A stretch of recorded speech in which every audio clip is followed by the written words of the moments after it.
All right, I'm joined on the podcast right now by one of the legends of the scene, Mr. Bert McCracken of The Used. Sir, welcome to the show. Hello, thanks for having me. Thanks for coming on, man. I know it was a little fast hustle there. You're backstage in Philadelphia right now. The Zoom was answered by an older gentleman who was seen to be hustling down some sort of hallway, so that was fun. Yeah, that's my tour manager, Ivan. He is a hustler. Dude, it's so good to see you again. We're kind of feeling each other in right before we started recording. We did the podcast at like Good Things 2019 festival in Sydney, and then we caught up again when you were promoting Heartwork. I think it would have been like a week or two before so early April 2020. What a couple of years, huh? Yeah, it has. How you been? You know, it's been a rough few years, but if I'm honest, You can say that again. Well, you? Hey, Who you telling? well, you mentioned as well. You said like you're from America, still living in Australia. I'm an Australian living in the US right now. I've been in New York for about a year. Right. How is Sydney treating you? Yeah, I love it. It's really peaceful. It's really kind. It's a great place to raise two beautiful daughters. So we're happy. We love it. Yeah, and obviously you are on tour right now with Pierce the Veil. Welcome back to the US, I guess. Yeah, it's good to be back. This is a rad tour. It's going really well. Yeah, I was pretty devastated as well, because obviously right now you're touring with Pierce the Veil. And I think it was even as early as last month, you were in Australia touring with Papa Roach. How were those shows, dude? So much fun. So much fun. Papa Roach is one of the nicest bands you could ever meet. So it was all hangs every night. Beautiful, big rock shows. Tons of excited people. Couldn't have asked for anything better. Yeah, you've been in Australia for a few years now, right? Living, I mean. Yeah, I think almost 11. Oh, wow. Congratulations. Is that legal like for a citizenship now? Have you got one? It should be, but I hop in and out of the country so often that it kind of holds up the process a bit, but I'm on my way. Good. Congratulations then. Thank you. Dude, the Used album Toxic Positivity, it's been out for a few weeks now.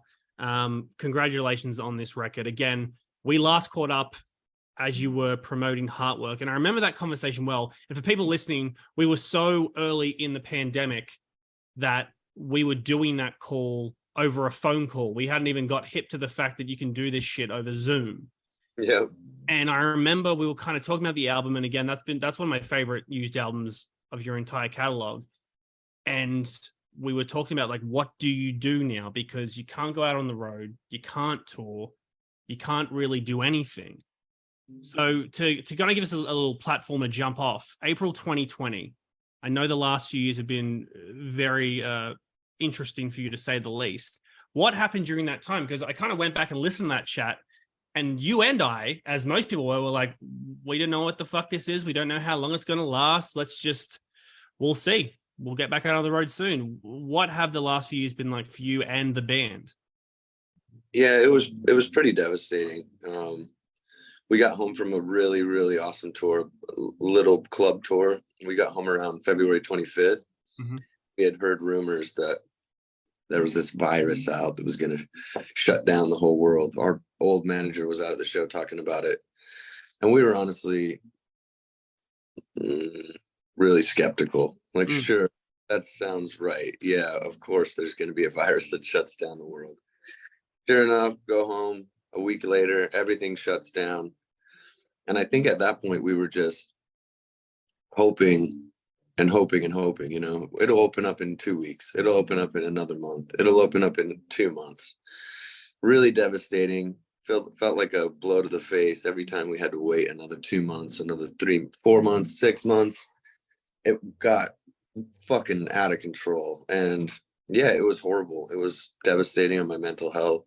It was horrific for my depression and anxiety.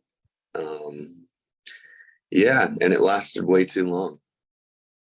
That's probably the story of the pandemic for everyone. Yeah, of course. Was the big thing for you the fact that as a fucking working musician you couldn't do anything? I guess you could record music at home if you had the resources, but you can't be with your bandmates in a studio. You can't be out performing shows, especially, again, as I mentioned, Heartwork was such a fucking good album. It was such a shame you guys couldn't get out there and tour that album specifically, right? Yeah, I feel the same way. We made this incredible record. It's something like 28 songs or something. And yeah, what a fucking bum out really was. This record, or the record Heartwork, it was insane. It was really, really great. And to not be able to tour it, to not be able to promote it was yeah, it was devastating is a common word around the pandemic. But yeah, these songs were awesome, and we felt the same way you did. We never loved a used record more than Heartwork. So yeah, it was a bum out. It didn't really see the light of day. I think it's a very, very underrated record. What do you mean underrated? I don't know anyone who doesn't like it. I think it's because you didn't get to go out there and perform it, right? So people kind of not forget about it, but they haven't been able to see it. Yeah, on a tour cycle, you go out and you play 4 or 5, maybe 6 new songs. Yeah. And with the new record out now, touring, we kind of missed the opportunity to go out and play 6 or 7 songs from Heartwork, because now we're kind of focused on the new record. There's a certain amount of songs that they used that we feel like we must play for the fans. Yeah. So it's hard to fit songs into hours.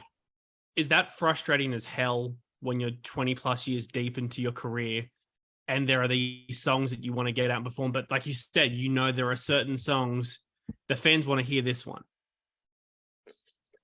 I would say we absolutely love it. It's a little tricky to fit songs in, but we love the old songs just as much as anyone else. We have Taste of Ink, All That I've Got, Buried Myself Alive, I Caught Fire, Pretty Handsome Awkward, Box Full of Sharp Objects. Those are the songs that must make the set list. To take those songs feels really strange. Sometimes I'm buried with Blue and Yellow, but yeah, it's exciting. It definitely feels a little bit tricky when we have to add in songs. I don't even think we're playing a song from Heartwork on this on this tour. Right. Yeah, it's tricky to fit songs in when we have so many that we feel like we must play for the fans and for ourselves. Yeah. Well, as a fan who's seeing you on Tuesday in New York, if you could play Blue and Yellow and then throw a few Heartwork songs in, I would really appreciate that. Just take the extra 20 minutes just for Neil, if you could. Yeah, take 20 more minutes. We'll just cut Pierce the Veil set in half. Yeah, totally. Are you playing before or after Pierce the Veil? Do you know? Because I know you guys alternate. Yeah, we flip-flop, but I think the New York show is us first. Right. Okay, cool. Or we would play kick this off, but is there a what do you call it? Like a curfew on Pier 17? Because for people outside of New York who don't know this venue, it is this fucking amazing rooftop venue that overlooks, I'm not good with my New York terminology. What's not the East River? What's the other one? Brooklyn Bridge. Bridge. Like it's like a picturesque venue. Yeah, it's one of the most incredible venues there is up on this rooftop. You can see the Statue of Liberty from the stage. Really, really cool. Yeah. But yeah, they have a hard curfew because of where it is and how loud it is. Fucking cowards. Well, that's annoying. But I'm just working off this platform of Heartwork because, again, that's the last time we spoke. And I know you've said in some recent interviews, like pre-Heartwork, everything was great. Personally, you were doing really well. The band was killing it. Then the pandemic happens, and let's not make this conversation all about the pandemic.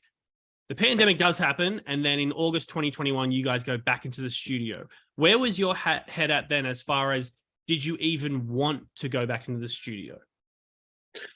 I think I always want to go back in the studio. I was a little nervous about my mental health and but I understand that John can facilitate any kind of emotion and make it into a song. So in that way, I was excited to get in. Excited is a bad word. I was excited to leave the fucking living room. Yeah, I mean, or stuck in bed waiting to leave. You know? Sure. can laugh about it now. Oh, I was there as well. So many Yeah. people I know, it's like you almost had like an identity crisis of like, what am I doing? Where am I going? Has what I've been doing the last 5-10 years, is this going anywhere? You could like, did you have that as well? You could just question everything you had done up to that point. Yeah, it got to a certain point in the pandemic where I think everyone thought, man, this this has gone on forever. It might as well be forever. Um, I always knew in the back of my mind that we'd get back. I just didn't know it would take so long. So going into the studio was a little bit of a relief because we had just come off a Coheed and Cambria tour, and my mental health did not improve when the pandemic was over like I thought it would. I think a lot of people felt the same way. I went out on the Coheed and Cambria tour and pretty much spent the entire tour in the back lounge, just kind of huddled up. It was a pretty miserable experience, except for the shows. The shows were amazing. Somehow I make it on stage. So coming from that high anxiety, stressful, the show must go on type of situation, being in the studio felt a little bit more relaxed, and like I can lay my mental health out on the table and kind of dissect it with John, and piece by piece kind of sort through feelings and emotions and kind of facilitate the song in a big way. When you got into the studio in August 21, was the goal like you had a conversation with the band, like we're all going to be making an album, or was this just finally we can get back together and even if it's as simple as just play a fucking song together in a room? Was the goal always we're going to make an album? Yeah, definitely. We worked really fast with John Feldman. Heartwork was, I think, I'm not sure if there's 28 songs. I'd have to check, but whatever it is, there's 20 something songs in 20 something days. We write a song a day. We try not to look back. We try not to overthink things. We get the structure of the song done and the lyrics done, and then we kind of pound out the guitar and bass and drums later on that night. It's a really quick and really enjoyable process for us. We all get to be really tight as a band, as a group of friends. Every idea is valid. We kind of, whether it's Dan giving me vocal ideas or Jeff giving Dan drum ideas or Joey giving Jeff bass ideas, it's really fully open. We're taking it as a group project. There's no one who shines more than the others. So in that way, it was good to kind of connect and try to specifically put feelings into the record. Yeah. As much as we could. Yeah. And I know that was the first sort of session you guys did in August 21. And I think you said before that you were kind of content with that being the album, but then when did you guys get back in there and kind of refine everything? It was late 2022, I think. Right. Somebody would have to double check that. But yeah, when we finished the first session, we had 12 songs that were great, 12 songs that could have been the record. And then I think the more we sat on them, the more we thought, hey, we could probably have 3 or 4 more songs that are really, really sick if we went back in there. Yeah. Just to kind of top off the record. And we went back in and we ended up writing like another 10 or 11 songs. So, wow. And a lot of the songs from the second record a lot of the songs from the second session made the record. I think it was a little bit more positive. I had my head on a little bit straighter. It was still rough. It was still really rough going. I think both times we recorded, I was detoxing off a different drug each time. So I was in a mental state, sweaty, nervous, sweaty palms, hard to get out of bed, but somehow I was able to because of John Feldman. Yeah.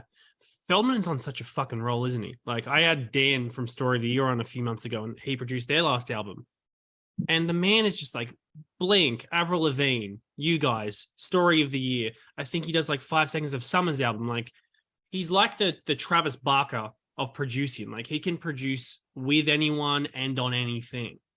But you guys have been working with him, since day dot, right? Yep, since 2000. We met him in 2000. We recorded the record in 2001 and put it out in 2002, I think. Mm, That's the right timeline. But yeah, he is family. When we first met, we knew we were going to get along great, and we did. He has always been able to pull you out of whatever situation you're in, whether it be happy, ecstatic, excited, in the middle, a little low, very mm, low, depressed, and horrific. So yeah, he's a brother to us. We kind of consider him a fifth member of the band. It's really mm. cool with him. He's so quick.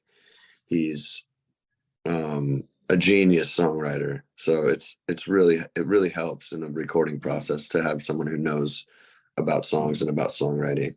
But Yeah. yeah, he's a brother to us. We love him more than we could ever say in words, and he's been there for me through the thick and thin, and really brought me out of some really dark situations. 2004, I lost someone really close to me, and he drove to the studio to pick me up, and he's like, "We got to make this a song, no matter how you're feeling."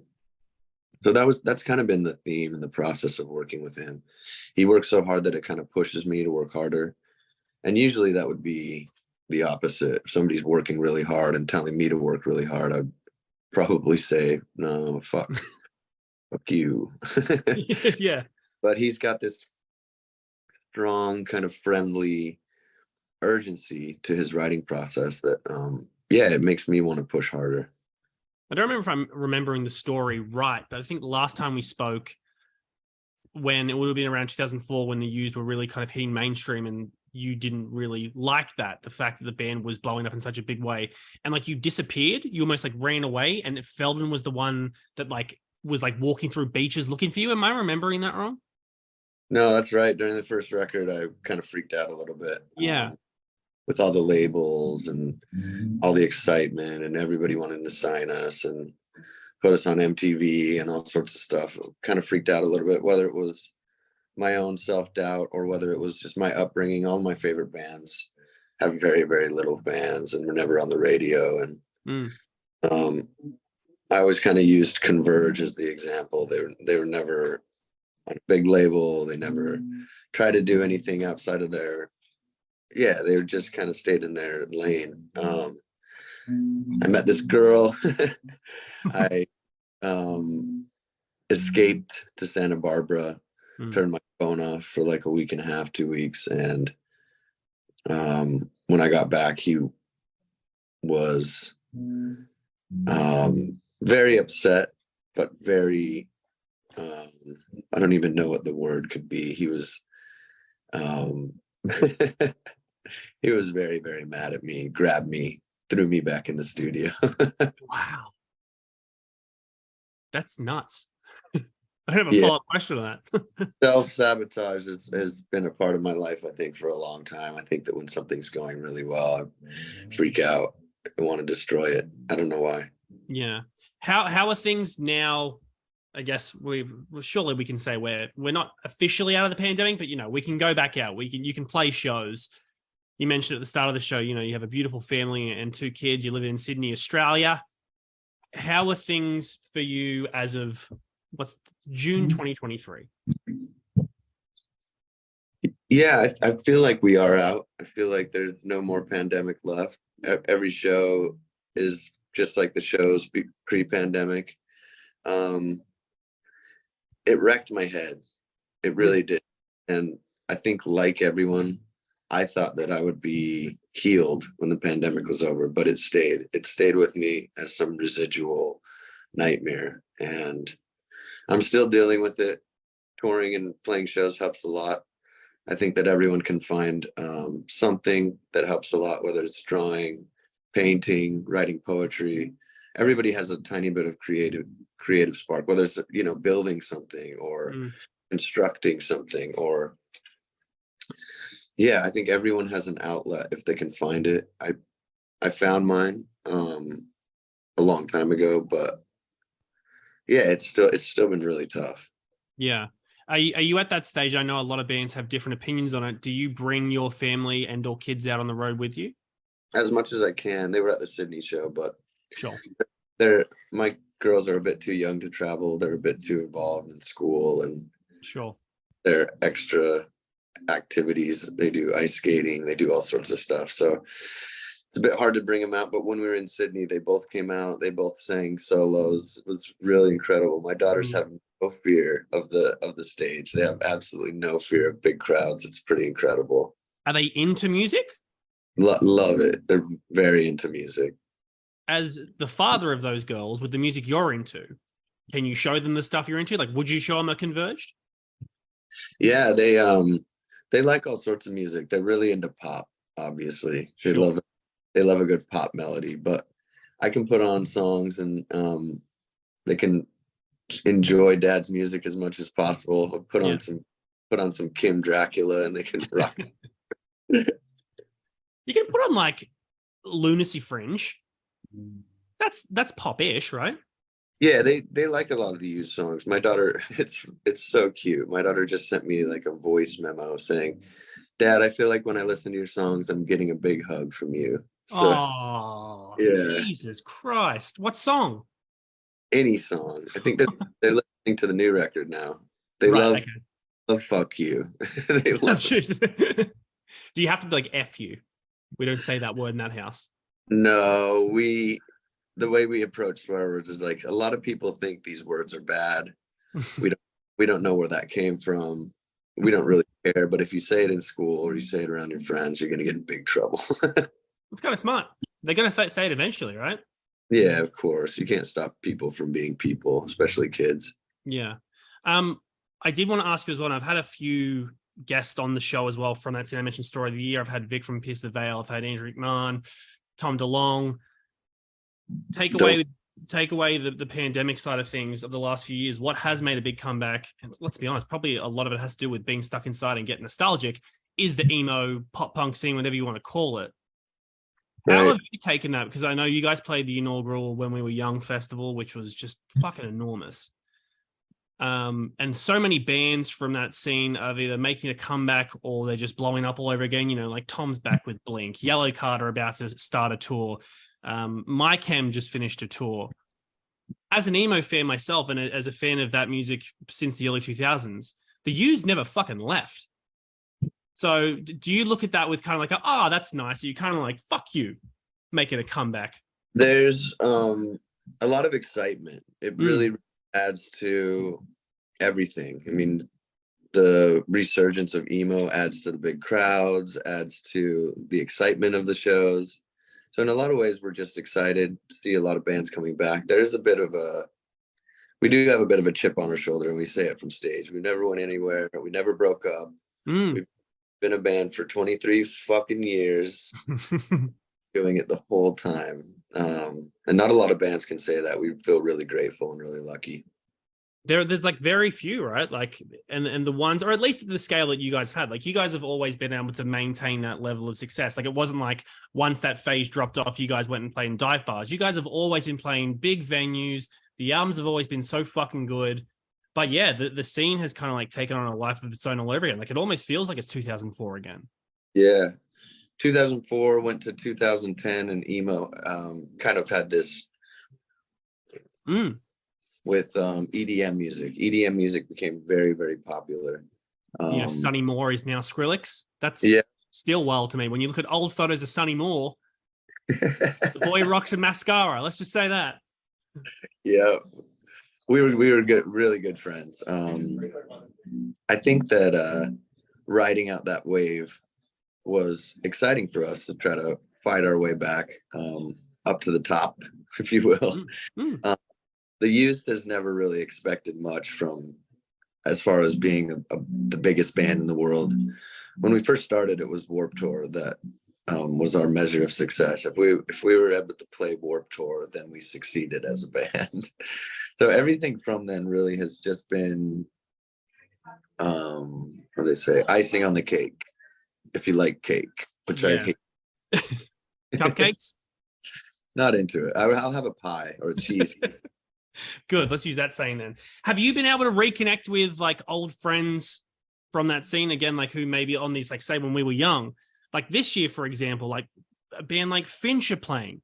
They were one of my favorite bands in the early 2000s. And I think like aside from a few warm-up shows, this is like their first big show back since when I think they stopped in like 2011, maybe.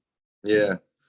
Yeah, it has brought a lot of bands out of the woodwork. I think a lot of bands see this explosion of this emo music and like, oh shit, we got to get back out there to see the benefits. Like I said, there's a bit of chip on our shoulder, but it's really exciting to see people that we have for a long time.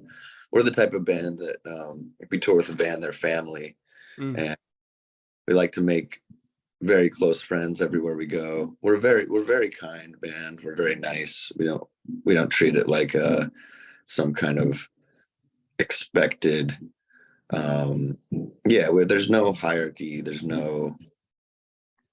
we're really a socialist experiment. It is weird because 23 years and there aren't a lot of bands fucking in general like that can last that long. The only band that comes to mind, I've mentioned this band on the podcast before when I had them on, was Meloncolin, very famous Swedish pop punk band. And I remember I had them on the show and I think it was Eric. I was like they haven't changed even one member in their lineup since day dot. And I was like, so how do you guys maintain that? They're like, oh, we don't talk outside of touring and recording. And I did that. That was my response. And I'm like, but really? And they're like, no, that's it. Like we record the album, we tour the album, we're inseparable during that time. And then we do not fucking talk until someone sends an email saying, hey, I've got a new idea for the new album. Yeah, is that something you can look at? Because say even like with you and Jeff, for example, like you guys your day dot guys. Yeah. What is your relationship similar to that at all? Or are you guys like, music or not, you're constantly in each other's lives? Yeah, that's the strangest thing I've ever heard. I felt like a dick when I laughed like how you just laughed. I was like, oh, maybe that's like normal for bands. No, we're best friends. It's hard for musicians to have friends at home. So we stay really, really tight. We do a lot of things to keep the band tight as well. We know when to leave each other alone. We know how to deal with each other's temper and horrible eccentricities. And, before the show, we play the entire set before the show, which is just like a bonding experience for us. And then on stage, we're ready to go and we can look at each other like friends. And every day we wake up and think, this can't be real that we're still here playing to this many people. How is this real? We're blown away every day. And I think that makes us tighter as friends and tighter as a band. Are you able, especially during those last few years, are you able to check in with each other and say, like, when you got someone like Feldman there going, get in the studio and get this feeling out of you through that instrument? Do you guys need to go, hang on a second, no, we got to actually check, is this person okay? Does he even want to be here? Have those conversations happened before? Of course. We're checking in with each other quite a bit. We did a bit of recording, a bit of writing. I did a Rage Against the Machine medley with Jeff and the guys from Some Fun. We recorded some acoustic stuff. I can record, but I'm not the recording guy. I'd rather just be singing into a mic and on stage. I'm not very technical, even though I can pull it off. I kind of prefer not to, in a way. Sure. That you mentioned Sum 41 then as well. Like they've just announced they're splitting up. That's like probably like the only sad thing to come out of this resurgence is out of nowhere too. Similar to like the Used, like they seem to just be playing bigger and bigger venues. Like you've got the diehard fans, and then you're picking up new fans now. That's a real blow. Yeah, they've been a really cool band. We've been friends with them for a long time. Crazy adventures with them, like we did South Africa with them, and we've just been around them for so long. Yeah, it's tragic. Yeah, I don't know why. I don't know if you remember this as well. And I'm like 80% sure you were joking when we spoke about this at Good Things, and it made like news headlines around the world. I'm not even kidding. When I asked you, and this was like when there were rumors that MyChem were going to make a comeback. So this is like 2018, 2019. And you were like, yeah. I've like just reconnected with Jared Way and we're talking about doing a tour together.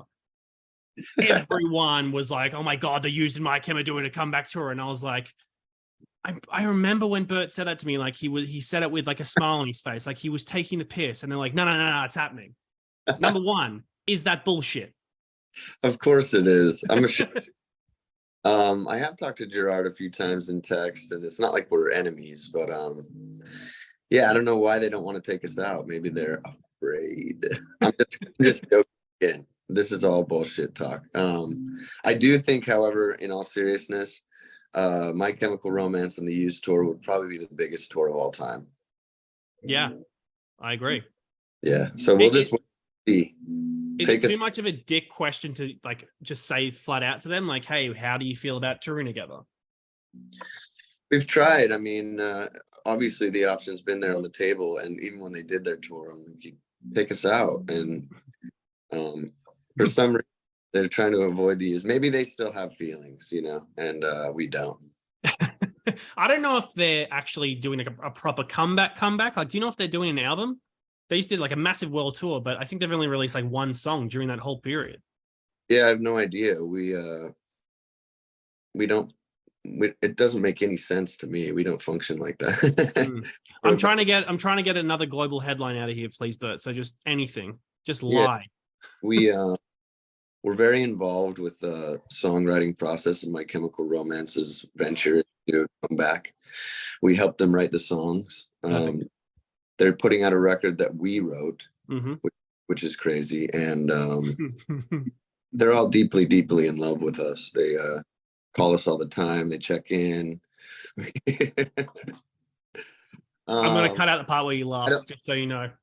I don't want to ruin it because, like I said, it would be one of the biggest tours of all time. So cross our fingers, and I'm not sure they're even coming back again. I'm not sure if that was just a tour or if they're going to put out a record or what. So we'll wait and see. And hopefully that could be a possibility in the future. Yeah. Do you know what the next, I guess, 12 to 24 months looks like for the Used? With this album now being out, is the plan kind of just tour and enjoy being back on stage? You know, we mentioned earlier you've still got a whole batch of songs up your sleeve. Will there be a quick turnaround? What are the plans look like for you guys? Well, after this tour, we're going out on a huge world tour for it's going to last like 2 years. We're going on a world tour with My Chemical Romance.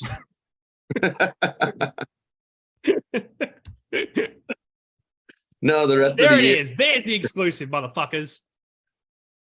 The rest of the year is looking really fun. We're going to do a headlining tour. We're going to do some overseas stuff.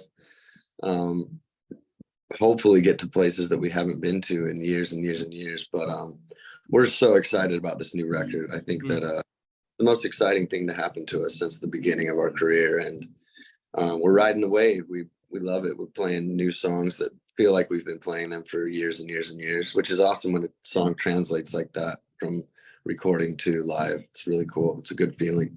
But yeah, there's a lot of plans. We'll see what plans come to fruition and what plans kind of get left in the dust. But 2024, 2025 are looking pretty good. It's kind of fucked, but also like really cool how pre-Heartwork, everything was looking great. Heartwork, again, one of the best albums you guys have produced. Then everything went to shit. But through that, you've been able to produce, again, now another top-notch Used album. Like, without that happening, would this album exist? Definitely not. Everything that happens in life and everything that happens to us gets a place on a record for us. So whatever we're feeling at the time, that's the only thing we can write about. I think that should be the case with all art. Maybe I can't imagine a song coming out that's good and heartfelt that people faked when they made it. Yeah. Well, Bert, thanks so much for coming on the show, man. I really appreciate you taking the time, especially that you're backstage at a show right now. Yeah, I'll personally see you guys in New York on Tuesday next week. But yeah, man, it was so good to catch up. And let me know when you're back in Australia, because I obviously didn't get to see you guys last time. And now that you are there, and I might be there, when are you off the road? Don't know. We have a little bit of a break between this tour and the headlining tour, and then a little bit of a break before we go to the UK and Europe, and a little break, and then we'll be back out. So we're trying to keep the schedule pretty packed full. Right. We're riding the resurgence as well. This emo, this comeback, really And we've been an emo band for 23 years, so I don't think anyone can fuck with us. Yeah, 100%. Like you said, you guys never left. Yep. This headlining tour, sorry, after is with Pierce the Veil. There's another headlining tour in the US after that. Is that right? Right. Yeah. Okay. Really excited about that because out here we can maybe play 2 songs, the 2 of the new songs. But yeah, headlining show, you can play 5 or 6 and get away with it. It's really fun. Yeah. But thanks again, man, for coming on. I can't wait to see you guys live next week. But congrats on the album again. And we'll talk soon, man. Yeah, if you haven't heard our new record, Toxic Positivity, it's one of the most heartfelt records from The Used, and I hope you check it out and like it. That was a good plug. I might put that at the start. Cool. Thanks, Bert. Appreciate it, dude. Yeah, no worries. Thanks for your time.